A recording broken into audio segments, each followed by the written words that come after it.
med på nogle af de sidste ugers tv-udsendelser her i Danmark, så vil du se, at der har været en hel del udsendelser omkring brug af medicin og diagnostiseringer af forskellige slags sygdomme.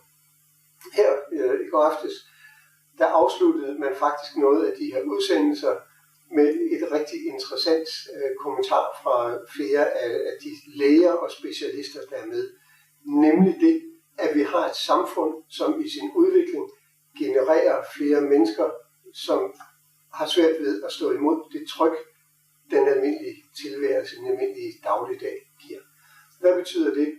Flere og flere mennesker har brug for lægehjælp, flere og flere læger ordinerer medicin til flere og flere situationer, hvor medicin måske ikke var nødvendigt. Jeg sidder ikke her og siger, at du ikke skal tage en medicin, som din læge ordinerer dig. Men jeg vil gerne gå tilbage i det udsagn, som vi hørte flere af specialisterne nævne i går, nemlig har vi et samfund, har vi en hverdag, der gør, at det bliver hårdere og sværere for os som danskere at leve op til de krav, der er. Hvad kan vi se på her? Jo, egentlig, så kan vi jo se på, hvordan er vores belastbarhed. Nu er det jo ikke sådan, at jeg vil gå tilbage og sige, dengang jeg var dreng, dengang jeg var ung, der kunne vi, og så videre. Fordi vi har altid været under belastning. Men der er nok ingen tvivl om, at vi er udsat for situationer og for ting i dag, der giver os en større belastning, end vi tidligere har oplevet. Men jeg tror også på, at det er rigtig et langt stykke hen ad vejen, at vi ikke er så godt forberedte på de belastninger, der skal være. For en del år siden var der en af vores gode private venner, en antropolog, som fortalte os, at hvis vi tager et menneskes mentale, psykiske kapacitet, hvis man kunne regne den ud og sige, her har vi den bevidste kapacitet, og her har vi også den ubevidste kapacitet, altså alt det, jeg kan rumme og takle og håndtere i mit hoved og i mit indre menneske, så er der faktisk en hverdag, ganske almindelig hverdag for danskerne, så er mine tanker koncentreret omkring dagen i morgen. Cirka 30-40% af min opmærksomhed er koncentreret på det, der ligger i morgen. Cirka 20% det er koncentreret omkring dagen i går. Altså, huskede jeg nu, fik jeg nu gjort det, jeg skulle, og så videre. Og det er klart, når vi så kommer i større tryk og større pres, så vil min bekymring for i morgen jo blive endnu større. Det kan være et spørgsmål om, nu kommer der nye skatter, nu kommer der nye afgifter. Hvordan går det med mine børn i skolen? Hvordan går det med jobbet? Har jeg jobbet i morgen? Hvordan med mit helbred? Hvordan med min familie? Hvad med mine venner?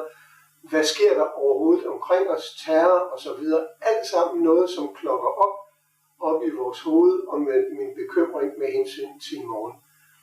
Lige pludselig, så begynder vi at æde os ind på den kapacitet, vi stort set har. Og det vil sige, at lige netop den kapacitet, der er til rådighed her og nu i dag, den bliver snævret gevaldigt ind. Og det vil sige, for jeg nu gjort alt det, jeg skal på den måde, jeg skal og bør gøre det, og lige pludselig, så bliver min bekymring for i går endnu større.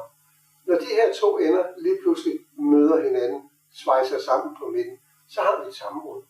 Et sammenbrud af en eller anden art, en eller anden udformning, og med en eller anden form for, skal vi sige, synlig reaktion. Tænk dig, hvad det betyder for en almindelig dansker i dag med hensyn til job, med hensyn til børn, med hensyn til kæreste eller mand, eller slet ingen, men ønsket om at få en, hensyn til forældre, hensynet til hus og bolig, hensyn til, hvad der foregår, tankerne omkring ferier og jul osv. Vi kan nævne så mange ting.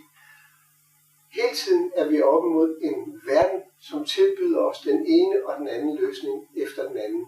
Vi skal være på, vi kan slet ikke slappe af, vi kan slet ikke slukke for enheden, der er foran os, fordi vi skal hele tiden følge med. Tænk, hvilken belastning det er. Det er ikke noget, du i hverdagen går og spekulerer på. Så kom on, det kan jeg sagtens klare, jeg kan multitaske. Sludder.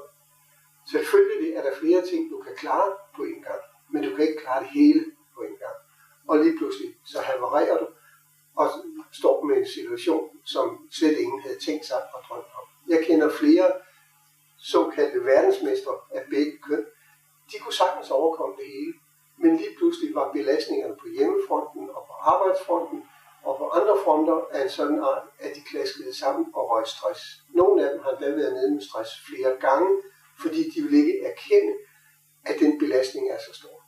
Det kan godt være, at de ikke vil bekende og erkende, men krop gør nu altså, hvad den vil, når den først er blevet overanstrengt. Vi ser også mange af de unge mennesker i dag, som er fuldstændig optaget af at være på. Der skal hele tiden ske et eller andet. Der skal laves selfies hele tiden. Jeg skal være på, og der skal så mange likes som muligt.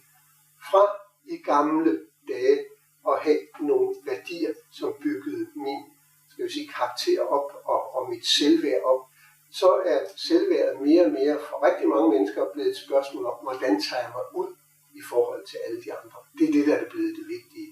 Har jeg det rigtige tøj? Har jeg den rigtige smartphone? Gør jeg de rigtige ting? Siger jeg de rigtige ting? Ser jeg ud som om, at jeg er verdensmester og kan klare det hele? Jeg er det hele taget cool.